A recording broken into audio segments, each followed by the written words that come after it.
नमस्कार। मैं राजेंद्र सिंह शेखावत हिंदी ज्ञान दर्पण की इस कक्षा में आपका हार्दिक स्वागत करता हूं। आज का हमारा अध्याय कक्षा 7 की वसंत पुस्तिका का दूसरा अध्याय दादी माँ। तो आइए शुरू करते हैं हम आज का अध्याय दादी माँ।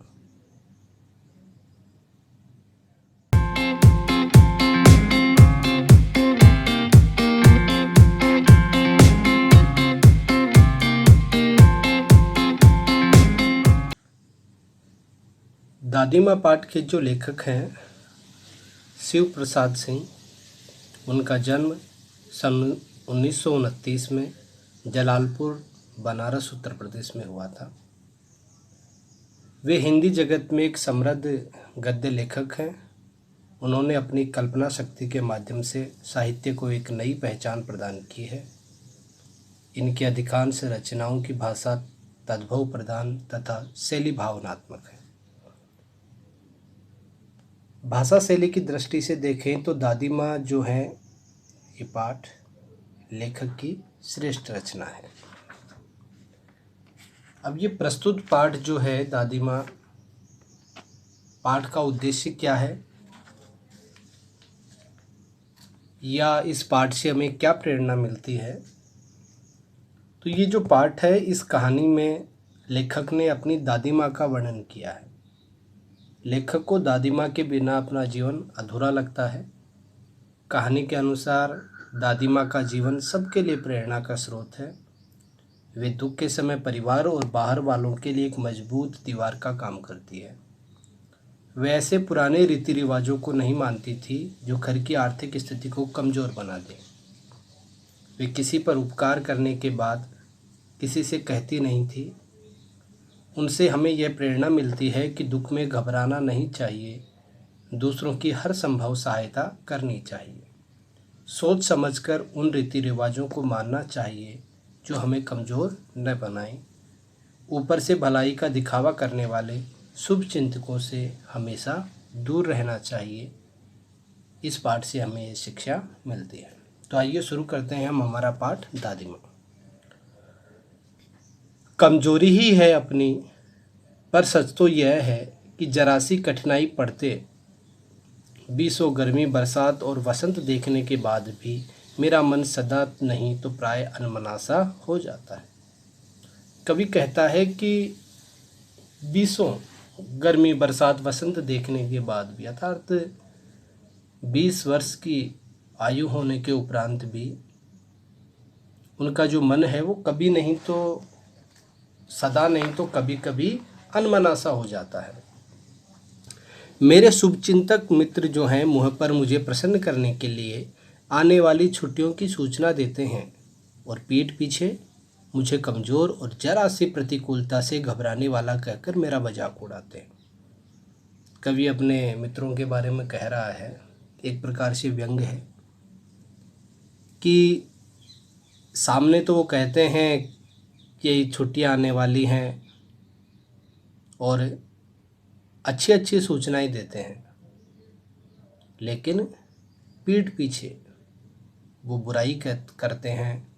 जरा सी विपरीत परिस्थितियां आने पर ही घबराने वाला कहकर मेरा मजाक उड़ाते हैं। मैं सोचता हूँ अच्छा, अब कभी उन बातों को न सोचूंगा। ठीक है, जाने दो, सोचने से होता ही क्या है। उसके पश्चात लेखक कहता है कि मैं ये सोचता हूँ कि अब उन बातों को दोबारा नहीं सोचूंगा। ठीक है, जाने दो, सोचने से होता ही क्या है।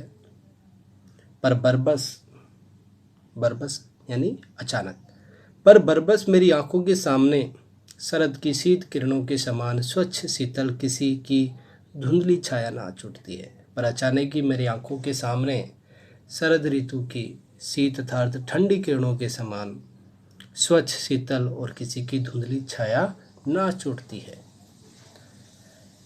मुझे लगता है जैसे क्वार के दिन आ गए हैं। लेखक कहता है कि उनको ऐसा लगता है कि जैसे क्वार के दिन आ गए हैं, उमस के दिन, बरसात के समय। मेरे गांव के चारों ओर पानी ही पानी हिलोरे ले रहा है। दूर के सिवान से बहकर आए हुए मोथा और साई की अधगली घासें, ये घासों के प्रकार हैं कि मोथा, साई, घेवर और बिन प्याज की जड़ें तथा नाना प्रकार की बरसाती घासों के बीज सूरज की गर्मी में खौलते हुए पानी में सड़कर एक विचित्र गंध छोड़ रहे हैं कि बारिश के बाद में जो नदी के माध्यम से या बारिश के पानी से कई प्रकार की जो घास हैं, जो टूटी हुई घास हैं, उनकी जड़ें हैं, वो बहकर किसी जगह पे एकत्रित होती है और सूरज की गर्मी के कारण पानी जो गर्म हो रहा है उसमें वो सड़कर एक विचित्र प्रकार की जो गंध है, दुर्गंध है, वो छोड़ रही है। रास्तों में कीचड़ सूख गया है और गांव के लड़के किनारों पर झाग भरे जलाशयों में धमाके से कूद रहे हैं कि बारिश जाने के पश्चात में जो रास्तों में जो कीचड़ है वो सूख चुका है और गांव के जो लड़के हैं वो झाग भरे जलाशयों में, अर्थात बारिश के बाद में जिन जलाशयों में, तालाबों में पानी भर गया है वहाँ पे कूद रहे हैं, अर्थात नहा रहे हैं। अपने अपने मौसम की अपनी अपनी बातें होती हैं। हर मौसम की, चाहे सर्दी हो, गर्मी हो, बरसात हो, हर मौसम की अपनी अपनी विशेषताएं होती हैं, अपनी अपनी बातें होती हैं। जैसे आषाढ़ में आम और जामुन नहीं मिले, चिंता नहीं, कोई चिंता नहीं कि आषाढ़ में आम या जामुन नहीं मिले। अगहन में चिवड़ा और गुड़ नहीं मिले, कोई दुख नहीं। चैत के दिनों में लाई के साथ गुड़ की पट्टी न मिले, अफसोस नहीं। पर क्वार के दिनों में इस गंधपूर्ण झाग भरे जल में न कूदना हो तो बड़ा बुरा मालूम होता है। ग्रामीण क्षेत्रों में बच्चे हैं जो तालाबों में नहाते हैं और बड़े प्रसन्न होते हैं। वैसे ही लेखक अपने ग्रामीण गांव के बारे में बता रहा है। मैं भीतर हुड़क रहा था, अर्थात तालाब में नहाने के लिए उत्सुक था। 2-1 दिन ही तो कूद सका था कि 1-2 दिन ही तो लेखक नहाया था तालाबों में कूदकर, नहा धोकर बीमार हो गया और 1-2 बार, 1-2 दिन में ही वो लेखक बीमार पड़ गए। हल्की बीमारी न जाने मुझे क्यों अच्छी लगती है। लेखक कहता है कि अगर बीमारी थोड़ी हल्की हो तो वो कहते हैं कि वो उन्हें अच्छी लगती है। थोड़ा थोड़ा ज्वर हो, अर्थात बुखार, कि थोड़ा थोड़ा बुखार हो, सर में साधारण दर्द और खाने के लिए दिन भर नींबू और साबूदाना, कि सर में साधारण दर्द रहे और खाने के लिए दिन भर नींबू और साबूदाना दिया जाए, हल्का हल्का ज्वर हो, वो लेखक कहता है कि मुझे अच्छा लगता है। लेकिन इस बार ऐसी चीज़ नहीं थी, लेकिन इस बार जो बीमारी थी वो ऐसी नहीं थी। ज्वर जो चढ़ा तो चढ़ता ही गया, कि बीमारी जो बुखार जो चढ़ा तो चढ़ता ही गया, अर्थात तेज बुखार चढ़ा। रजाई पर रजाई और रात उतरा रात 12 बजे के बाद, कि इतनी सर्दी लगी कि रजाई पर, बुखार के कारण इतनी सर्दी लगी कि रजाई पर रजाई ओढ़ी और तब जाकर रात 12 बजे के बाद में बुखार उतरा। दिन में मैं चादर लेटकर सोया था। दादी माँ आई, शायद नहा कर आई थी उसी झाग वाले जल में। दुबले पतले स्नेह सने शरीर पर सफ़ेद किनारीहीन धोती, सन से सफ़ेद बालों के सिरों पर सद्य टपके हुए जल की शीतलता। आते ही उन्होंने सर पेट छुए, आंचल की गांठ खोल किसी अदृश्य शक्तिधारी के चबूतरे की मिट्टी मुंह में डाली, माथे पर लगाई।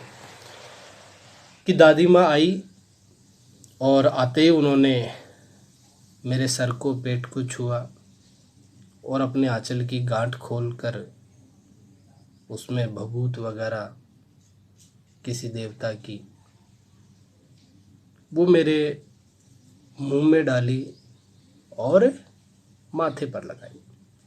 दिन रात चारपाई के पास बैठी रहती, कभी पंखा झलती, कभी जलते हुए हाथ पैर कपड़े से सहलाती, सर पर दालचीनी का लेप करती और 20 बार छू छू कर ज्वर का अनुमान करती, कि 20 बार हाथ से छू छू कर बुखार का अनुमान करती कि बुखार तेज है, कम है, क्या है।